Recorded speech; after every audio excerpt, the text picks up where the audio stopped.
হযরত সৈয়দ মিরান শাহ তাতারী বাগদাদীর আম্মা। হুজুর কষ্ট হইতেছে, কথা বলবো।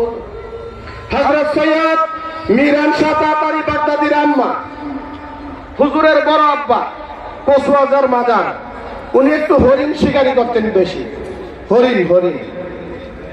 লেখাপড়ার দিকে একটু মনটা কম ছিল।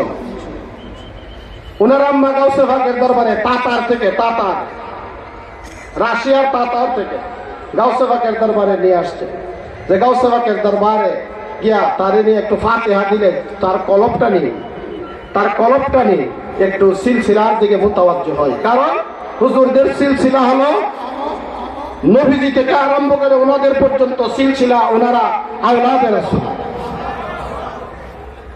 আওলাদে রাসূলের বেশ কম আছে, কিছু দোয়াসলা, আমার কথা বলছেন না, কিছু দোয়াসলা